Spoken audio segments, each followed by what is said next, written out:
हम लोग कल की कथा में सुन रहे हैं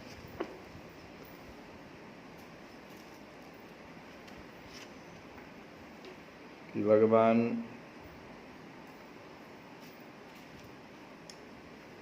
को खोजते खोजते सभी लोग, पूर्ववासी के जितने भी लोग थे, नील सुंदर के मनोहर पद चिन्हों पर नजर रखते हुए और कहाँ पहुँच गए तो यमुना तीर पर चले आए। तिमि खोजत पहुँचे सर तीरा, रवि तनया जेहि जल गंभीरा। किंतु यहाँ आने पर तट पर स्थित उस विशाल बट की छाया से आगे होते ही हाय रे, यह मार्ग तो अब एकमात्र कालिए हृदय की ओर ही गया है। अब तो कोई मार्ग बचा ही नहीं, एक ही मार्ग है, वो तो सिर्फ कालिए हृदय की ओर जाता है। सबके प्राण एक साथ ही मानो उस विषम विष की स्मृति मात्र से भस्म हो उठे। इसके अनंतर उस सघन वन की सीमा को श्री कृष्ण चरण चिन्हों के सहारे ही उन सब ने पार तो अवश्य किया, और फिर इस पार आकर निर्विक्ष स्थल पर भी अग्रसर होने लगे। किंतु अब उनके शरीर में स्पंदन की शक्ति स्वाभाविक थी या सर्वथा किसी अचिंत्य शक्ति के द्वारा देह के उन स्नायु जालों में प्राण का संचार हो रहा था, और उससे अनुप्राणित हुए वे दौड़े जा रहे थे। यह निर्णय कर लेना अत्यंत कठिन है। कुछ भी हो, हृदय के परिसर में तो वे आ ही पहुँचे, और दूर से ही क्रमशः उनकी फटी सी आंखों में वह कराल दृश्य भर गया। चारों ओर प्राण शून्य से असंख्य गोप शिशु, मृतवत अगणित तरुण गोप तथा सर्वथा हृदय के जल के समीप प्रतिमा सी अचल अपलक असंख्य गायें, जिनमें जीवन का चिन्ह इतना सा ही अवशिष्ट है कि रह रह कर वे अत्यंत करुण स्वर में डकार उठती है। जो गाय वहाँ पर है वो करुण स्वर में डकार रही है। सुर उच्च राम धेनुजाल, सुर उच्च राम धेनुजाल, स्थिति परे मूर्छे गोपाल बाल, स्थिति परे मूर्छे गोपाल बाल। तो इसके पश्चात तो सचमुच ही किसी अचिंत्य शक्ति ने ही उन पूर्ववासियों के वृद्ध दंपतियों के शरीरों को आकर्षित कर हृदय के कुछ और समीप पहुंचाया, जहां से हृदय विदारक घटना का मुख्य अंश भी व्यक्त होकर ही रहा। नेत्र कोयों में शव की पुतलियां तो ऊपर टंग ही चुकी थी, पर निर्वाण से पूर्व मानो दीप की ज्योति उद्दीप्त हो उठी हो। इस प्रकार ज्योति की एक क्षीण रेखा उन सब के दुग्गोलकों में, जो दोनों आंखें हैं, उनमें अपने आप झिलमिल कर उठी, और सब ने यह भी देख ही लिया। क्या देखा भाई? उस हृदय में कालिए के विशाल शरीर से आकंठ लपेटे हुए आवृत हुए नील सुंदर चेष्टा शून्य हो चुके हैं। ये देख लिया सबने।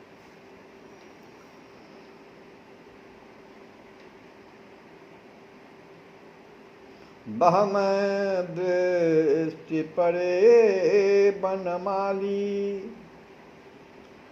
लपटी रहो तनकारों काली, अंतर हृदय भुजग भोग परितमारात कृष्णम निरीह मुपलभ्य। श्रीमद्भागवत में ऐसा। और अब ओह तट पर सबसे प्रथम गिर पड़े कौन? सबसे पहले इस दृश्य को देखते ही ब्रजेश गिर पड़े। गिरने से पूर्व उनके रुद्रकंठ की वह आर्त ध्वनि महा बिखर उठी। हा तात तात वत्सल किम कृतमति साहसम सहसा। हाय मेरे लाल, तू तो मुझे अतिशय प्यार करता था रे, तू सहसा ऐसा दुस्साहस कैसे कर बैठा, तू मुझसे पहले कैसे चला गया। फिर एक क्षण में ही लुढ़क पड़े वे सब के सब गोप। अहो ब्रजवासी तुझे कितने प्रिय थे, किंतु वत्स नीलमणि तेरे ये वे प्रिय ब्रजजन मृत्यु के मुख में यह लो चल पड़े। तू बता दे मेरे लाल, अब तेरा संग कहाँ मिलेगा। आहरे अरे हाय रे हाय, इस प्रकार विलाप करते हुए वे ब्रजेश को घेर कर धराशायी हो गए सभी ब्रजवासी तथा ब्रजरानी की हालत देखो।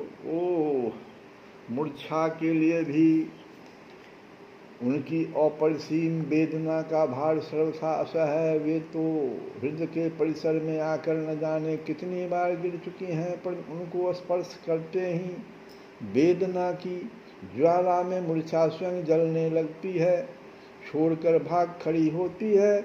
इसलिए ब्रजरानी कुछ क्षण विलंब से भी आई। रास्ते में ही कई बार वो मूर्छा खा गई थी, इसलिए कुछ विलंब से आई थी, पर आकर अपने नीलमणि को उस स्थिति में देख लेने पर उनकी क्या दशा हुई। ओह, वाग्वादिनी में कहाँ सामर्थ्य है, सरस्वती में भी सामर्थ्य नहीं है कि उस संकेत कर दे कि कितनी कैसी क्या दशा हुई। और यही दशा उनकी अनुगामिनी उन समस्त पूर्व सुंदरियों की हुई। हाँ, किसी के श्री कृष्ण रस भावित पर अत्यंत आकुल प्राण ब्रजरानी एवं ब्रज सुंदरियों की करुण दशा की छाया की प्रतिच्छाया को किसी नगण्यतम अंश में इतना भर छू ले, क्षण भर के लिए एक तुमुल आर्तनाद सर्वत्र गूंज उठता है और फिर एक अत्यंत भयावह नीरवता छा जाती है।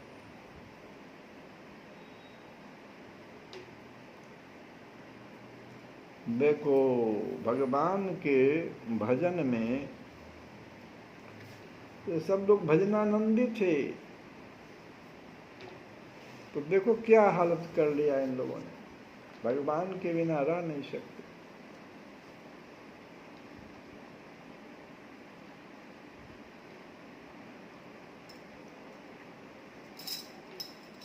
भजन क्यों नहीं बनता है, हम संसारियों से भजन क्यों नहीं बनता है।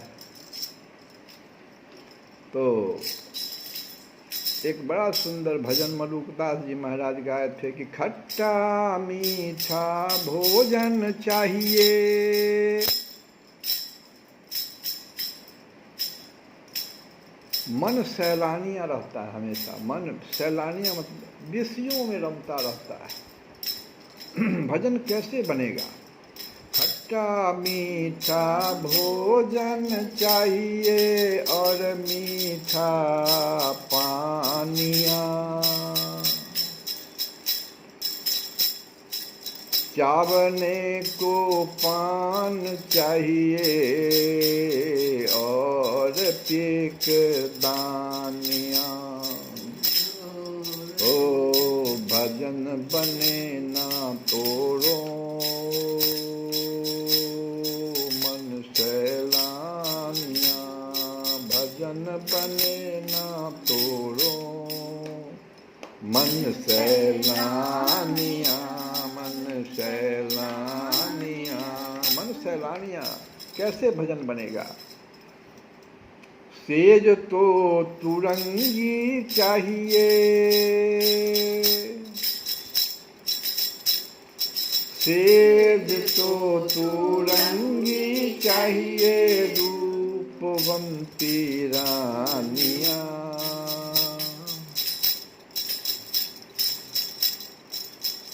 ओ पूत तो सपूत चाहिए, कुल की निशानियाँ। पूत तो सपूत चाहिए, कुल की निशानियाँ। भजन बने ना तोड़ो, मन सैलानियाँ। और आगे देखो, हाथी चाहिए, घोड़ा चाहिए, हाथी चाहिए, घोड़ा चाहिए, तंबू आसमानिया। किला तो अटूट चाहिए, और गुरदानिया। भजन बने ना तोड़ो, मन सैलानिया। तो इन इच्छाओं की पूर्ति में पूरी जीवन बीत जाती है, और फिर बालापन बीत गयो रे, बीती है जवानियाँ। बालापन बीत गयो रे, बीती है जवानियाँ।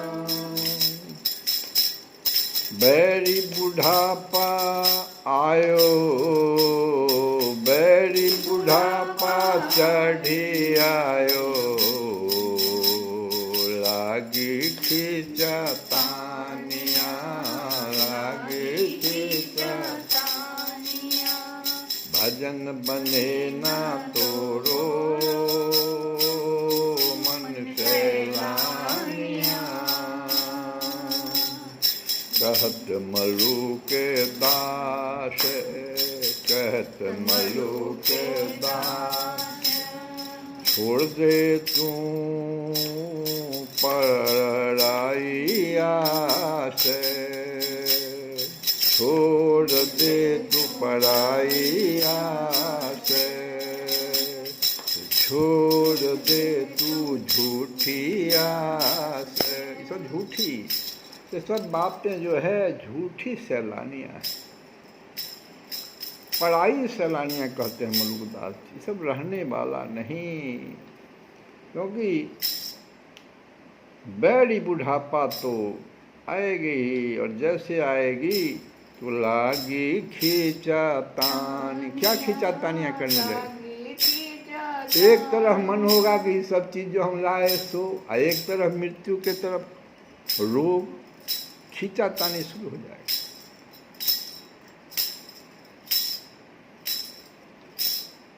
तो इसलिए मलुकदास जी कहते हैं कि छोड़ दे तू झूठिया, ऐसी भोली दुनिया माही, ओ भरम भूलानिया, भरम भूलानिया। भजन बने ना तोड़ो, मन सैलानिया।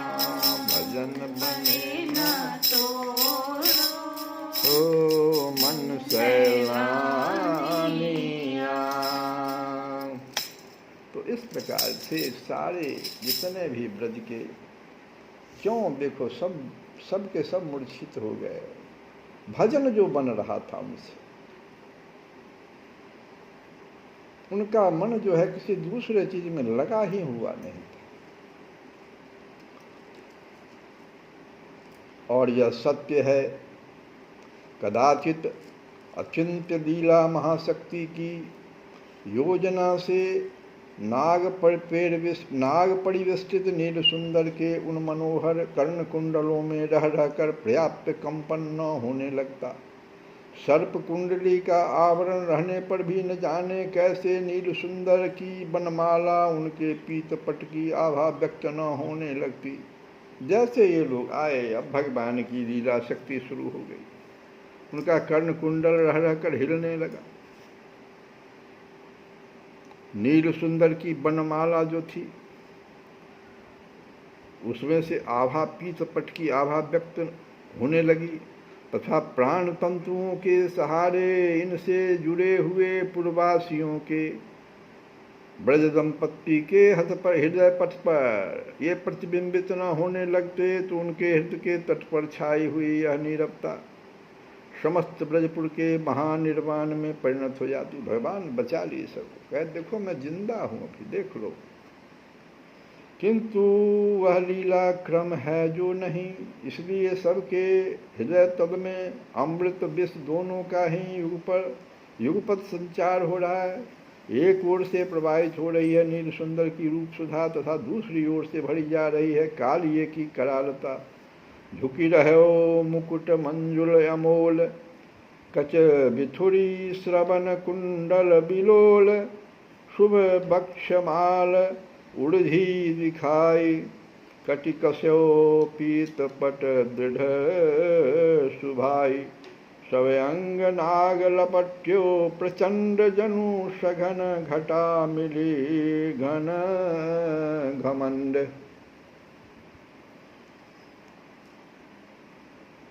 अब देखो क्या हुआ कि भगवान को कालिये के द्वारा व्यस्त देख लेने पर मैया और बाबा का तथा जितने भी औरतें सबका ये एक निश्चय हुआ कि हम लोग अब इस कालिये के हृदय में प्रवेश करेंगे। लेकिन बलराम जी ऐसा करने से रोक रहे हैं। भुवन भास्कर के बिना दिन कैसा और चंद्रदेव के बिना रजनी कैसी, नील सुंदर के बिना ब्रज में रखा ही क्या है, उन्हें साथ लिए बिना ही हम सब गोकुल में लौट जाएं यह भी कभी संभव है। वाणीहीन सौंदर्य विरहित सरोवर के समीप कौन जाता है। दिवसः को बिना सूर्यम बिना चंद्रेन का निशा, इसी प्रकार से बिना कृष्णेन को ब्रज है। बस चलो यशोदा रानी के साथ हम सभी इस विशाल हृदय में डूब जाएं। इस प्रकार मूर्छा में लीन वात्सल्यवती ब्रज पुरंध्रियों के प्राणों पर स्पंदित होती हुई ये भावनाएं उन्हें बाह्य चेतना की ओर ले चली।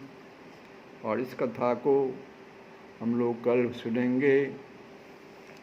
कल जो हम लोग भजन, भगवान का भजन यहाँ जरूरी है सुनना कि तुम पर्दे में मैं जाहिर हूँ, तुम भीतर हो मैं बाहिर हूँ, तुम भीतर हो मैं बाहिर हूँ, तुम नारायण हो मैं नर हूँ, तुम और नहीं मैं और नहीं, तुम और मैं और नहीं, तुम नारायण हो, तुम नारायण मैं नर हूँ, तुम और नहीं मैं और नहीं, तुम और नहीं मैं और नहीं, तुम दीपक हो मैं उजियाला हूँ, तुम दाता मैं दरवाजा, मैं दाता मैं दरवाला हूँ, तुम दाता मैं दरवाला, तुम गायत्री मैं माला हूँ, तुम और नहीं मैं और नहीं, तुम और नहीं मैं और नहीं, गोपाल हो तुम माल सखा, तुम और नहीं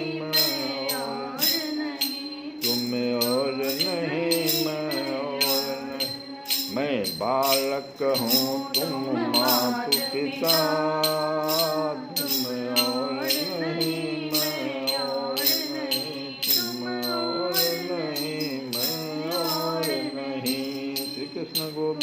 हरे मुरारी, हे राम